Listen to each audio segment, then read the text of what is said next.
Innal hamdalillah nahmaduhu wa nasta'inuhu wa nastaghfiruh wa na'udzu billahi min syururi anfusina wa min sayyiati a'malina may yahdihillahu fala mudhillalah wa may yudhlil fala hadiyalah. Asyhadu an la ilaha illallah wahdahu la syarikalah wa asyhadu anna sayyidana Muhammadan abduhu wa rasuluh la nabiyya ba'dah. Allahumma salli wa sallim wa barik ala sayyidina Muhammadin wa ala alihi wa ashabihi ajma'in, amma ba'du. Faya ibadallah, usini wa iyyakum bitaqwallah wa ta'atihi la'allakum tuflihun. Faqad qala Allah ta'ala fi kitabihil karim, a'udzu billahi minasy syaithanir rajim. Bismillahirrahmanirrahim. Ya ayyuhalladzina amanu taqullaha wabtaghu ilaihil wasilah wajahidu fi sabilihi la'allakum tuflihun. Shadaqallahul azim. Ma'asyiral muslimin wa zumratal mu'minin, sidang salat Jumat rahimakumullah. Puji syukur kita panjatkan kehadirat Allah Subhanahu wa taala yang telah melimpahkan berbagai macam nikmat, rahmat dan karunia-Nya kepada kita, sehingga pada siang hari yang cerah ini alhamdulillah kita dapat berkumpul di masjid yang kita cintai ini untuk melaksanakan kewajiban kita, yakni ibadah salat Jumat.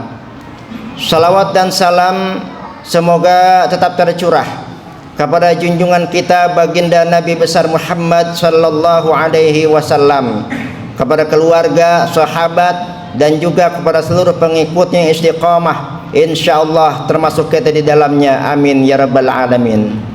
Saudara-saudara kaum muslimin sedang salat Jumat rahimakumullah, terlebih dahulu khatib ingin mengucapkan selamat datang kepada Bapak Wali Kota Tangerang Selatan, Bapak Dr. Andes Haji Benyamin Dapni MSI. Semoga Allah Subhanahu wa taala senantiasa memberikan kesehatan pada beliau dan memberikan kelancaran dan kemudahan dalam melaksanakan tugas-tugasnya, amin ya rabbal alamin. Saudara-saudara kaum muslimin sidang salat Jumat rahimani wa rahimakumullah. Salah satu aspek ajaran Islam adalah bahwa Islam ini mengajarkan tentang akhlak. Jadi setelah Islam mengajarkan kita tentang akidah, kemudian ibadah, Islam juga mengajarkan bagaimana kita ini memiliki akhlak.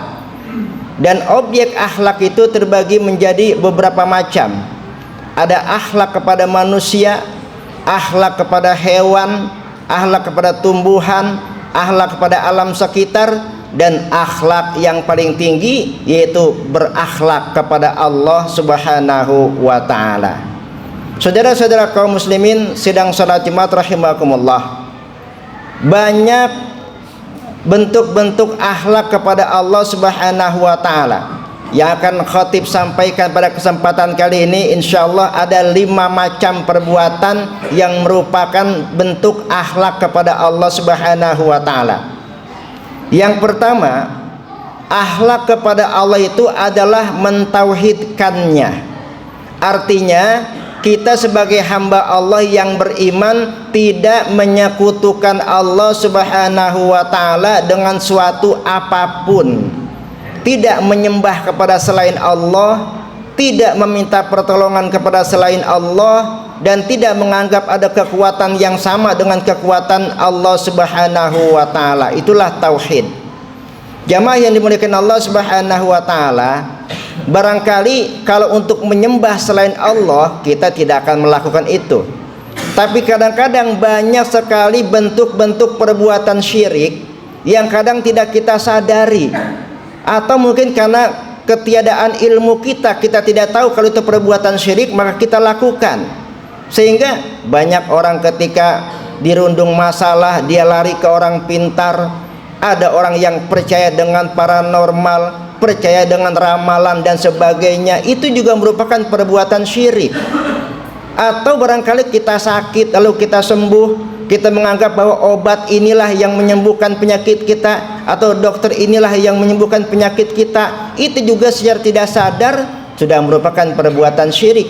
Karena sesungguhnya yang menyembuhkan penyakit kita tidak lain adalah Allah Subhanahu wa taala. Adapun dokter, obat, resep dan sebagainya itu hanyalah wasilah saja.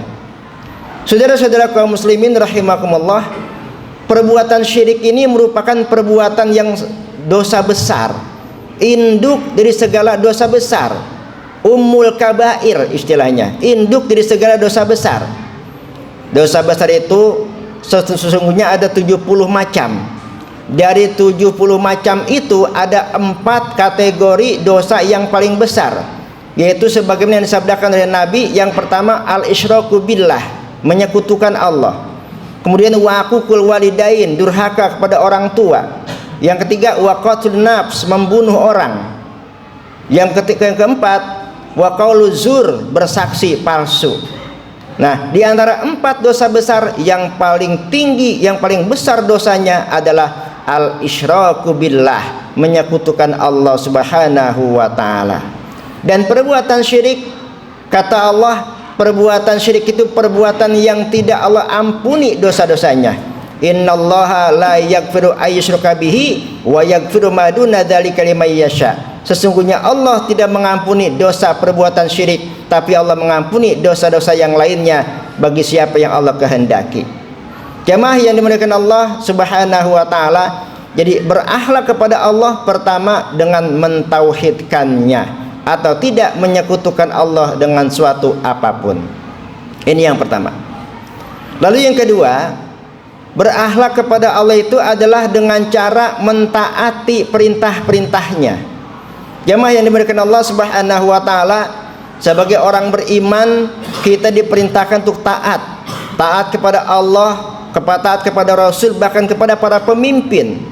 Dalam surat An-Nisa ayat 59 itu Allah katakan, ya ayyuhalladzina amanu atiiullaha wa atiiur rasula wa ulil amri minkum.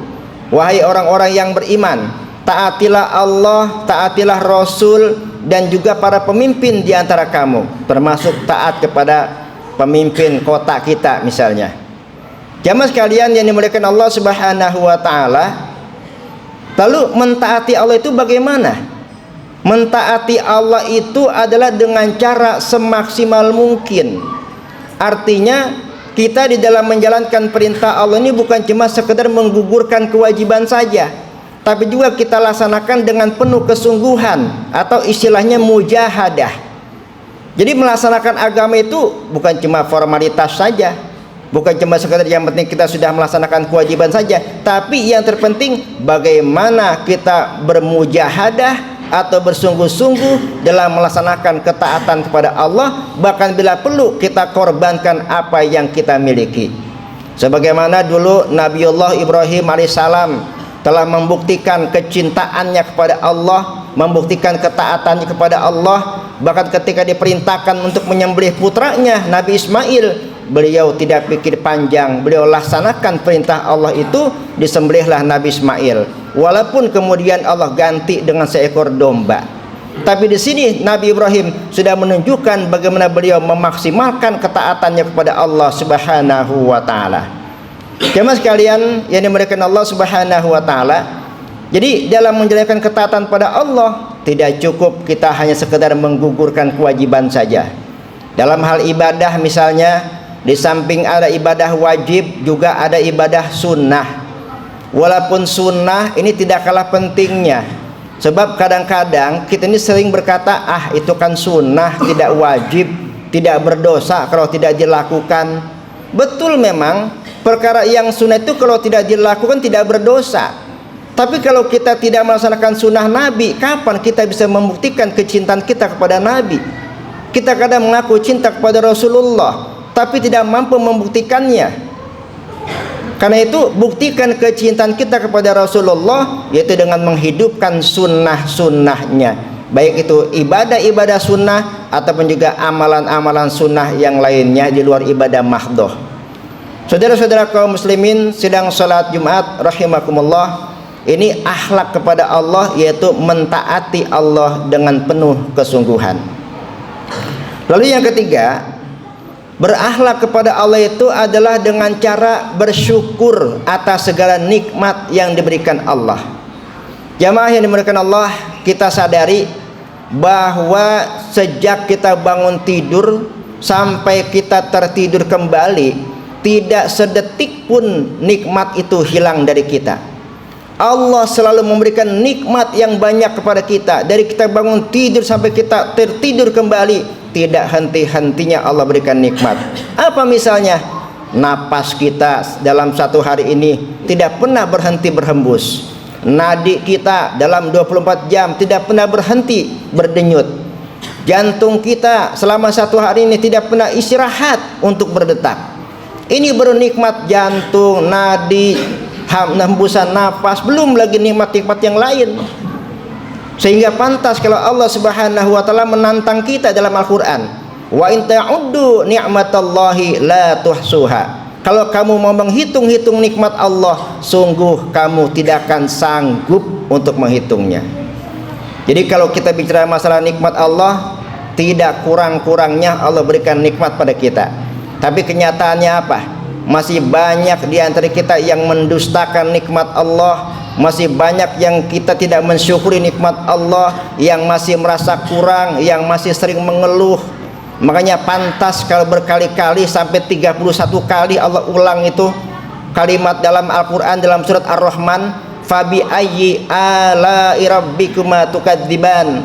Maka nikmat yang mana lagi yang akan kalian dustakan wahai bangsa jin dan manusia? Ini karena manusia ini sering mendustakan nikmat Allah. Allah sudah berikan nikmat yang luar biasa. Allah tidak henti-hentinya berikan nikmat, tapi kita selalu merasa kurang, merasa susah, merasa miskin dan sebagainya. Padahal nikmat Allah sudah banyak sekali kita makan, banyak sekali kita nikmati, tapi kita saja yang mendustainya. Karena itu Allah Subhanahu wa taala pernah berpesan, fadhkuruni adkurkum washkuruli wala takfurun. Ingatlah kalian kepadaku, maka aku akan ingat pula kepada kalian. Dan bersyukurlah kalian kepadaku, jangan sekali-kali kalian kufur terhadap nikmatku.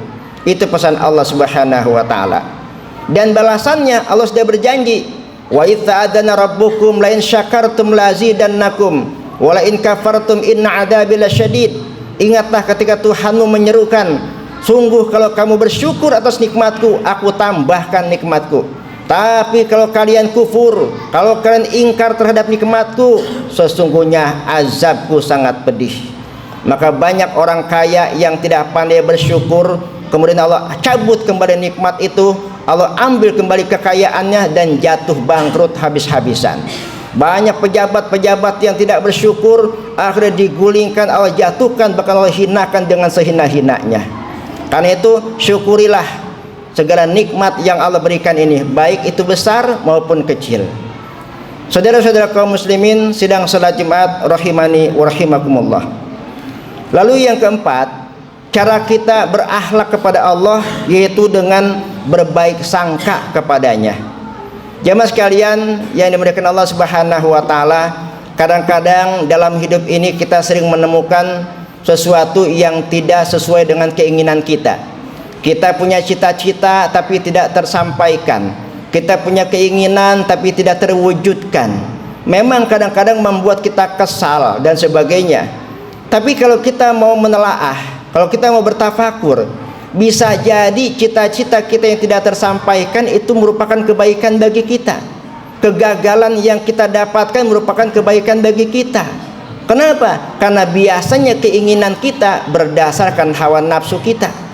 Tapi kenyataan yang diberikan oleh Allah itu merupakan kebaikan yang diberikan Allah Subhanahu wa taala. Maka dalam Al-Qur'an Allah katakan, wa'asa an takrahu syai'an wa huwa khairul lakum wa asa an tuhibbu syai'an wa huwa syarrul lakum wallahu ya'lamu wa antum la ta'lamun. Bisa jadi sesuatu yang kamu tidak sukai itu malah baik buat kamu, dan sesuatu yang kamu sukai malah buruk buat kamu. Allah yang lebih tahu, sedangkan kamu tidak tahu. Kita kadang-kadang hanya bisa menyalahkan Allah. Allah kejam, Allah tidak adil. Saya sudah berusaha mati-matian tapi tidak diberikan hasil. Allah terus yang disalahkan. Padahal belum tentu kalau kita berhasil itu baik bagi kita. Jadi Islam mengajarkan agar kita ini berhusnuzon kepada Allah Subhanahu wa taala, berbaik sangka kepada Allah Subhanahu wa taala. Bisa jadi yang Allah berikan itulah yang terbaik dalam hidup kita. Saudara-saudara kaum muslimin sedang sholat Jumat rahimakumullah. Langsung saja yang keempat. Yang kelima maksud saya, bahwa berakhlak kepada Allah Subhanahu wa taala itu adalah dengan cara ridho dengan ketentuan atau takdir yang diberikan Allah Subhanahu wa taala. Saudara-saudara kaum muslimin sedang sholat Jumat rahimakumullah, ridho terhadap takdir ini merupakan bagian dari rukun iman kita. Iman itu rukunnya ada 6. Yang terakhir itu adalah iman kepada qada dan qadar atau takdir dari Allah yang baik maupun yang buruk. Nah, jadi ketika kita mendapatkan suatu takdir hidup kita, misalnya takdir yang tidak baik yang kita tidak inginkan, misalnya sebagai orang yang beriman kita harus ridho.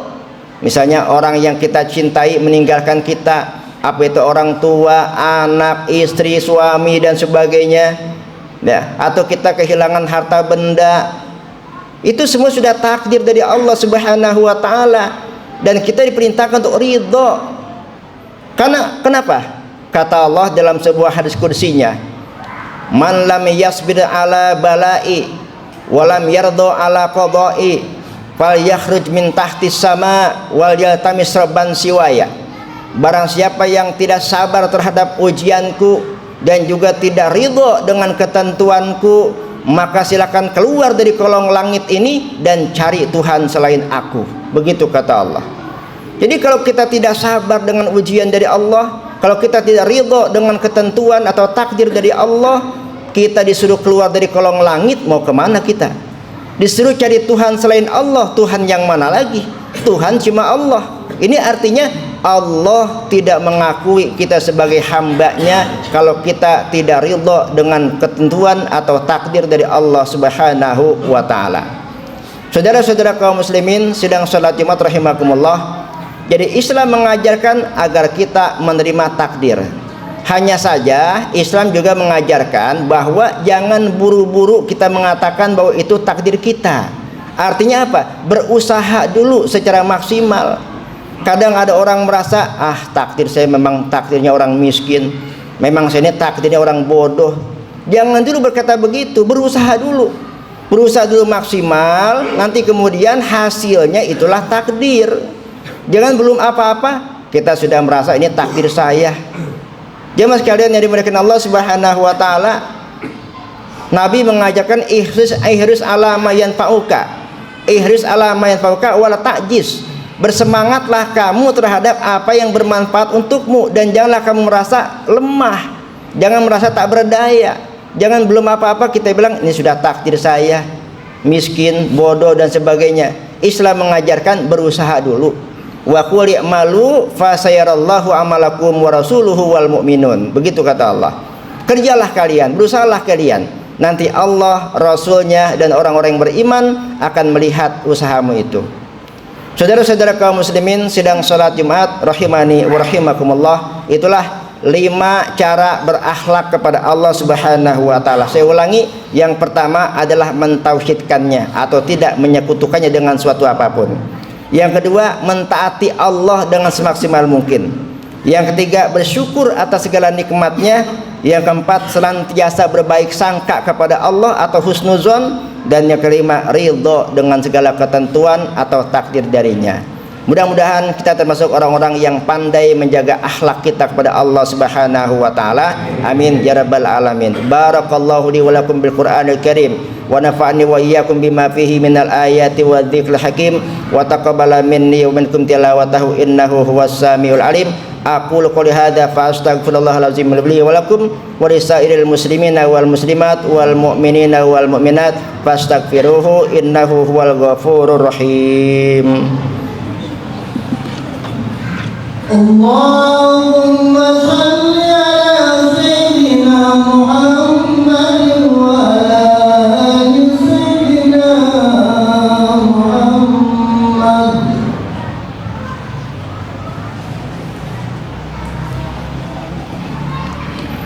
Alhamdulillahilladzi amarna bil ittihadi wal i'tisami bihablillahil matin. Asyhadu an la ilaha illallah wahdahu la syarikalah, iyyahu na'budu wa iyyahu nasta'in. Wa asyhadu anna sayyidina Muhammadan abduhu wa rasuluhu al-mab'uts rahmatan lil alamin. Allahumma shalli wa sallim wa barik ala sayyidina Muhammadin wa ala alihi wa ashabihi ajma'in, amma ba'du. Fa ya ibadallah ittaqullaha mastata'tum wa sari'u ila magfirati rabbil alamin. Wa'lamu anna Allah subhanahu wa ta'ala amarakum bi amrin bada'a fihi bi nafsihi wa thanna bi malaikatihi al-musabbih bi qudsihi. Faqala Allah ta'ala fi kitabihil karim, a'udzu billahi minasy syaithanir rajim. Bismillahirrahmanirrahim. Innallaha wa malaikatahu yusholluna 'alan nabi ya ayyuhalladzina amanu shallu 'alaihi wa sallimu taslima. Allahumma shalli wa sallim wa barik ala sayyidina Muhammadin sayyidil mursalin wa ala alihi wa ashabihi wa qarabatihi wa azwajihi wa dzurriyyatihi ajma'in. Wa radallahu ala arba'atil khulafa'ir rasyidin sayyidina Abi Bakr wa Umar wa Utsman wa Ali wa ala baqiyati sahabati wa tabi'in wa tabi'i tabi'in wa man tabi'ahum bi ihsan ila yaumiddin wa alaina ma'ahum bi rahmatika ya arhamar rahimin. Allahumma aslih jami'a wulatil muslimin wansuril islam wal muslimin wa ahlikil kafarata wal mubtadi'ata wal musyrikin wa a'li kalimataka ila yaumiddin.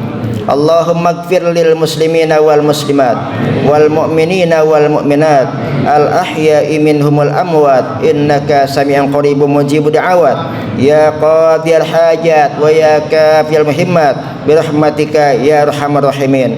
Rabbana aftah bainana wa baina qaumina bil haqqi wa antam khairul fatihin.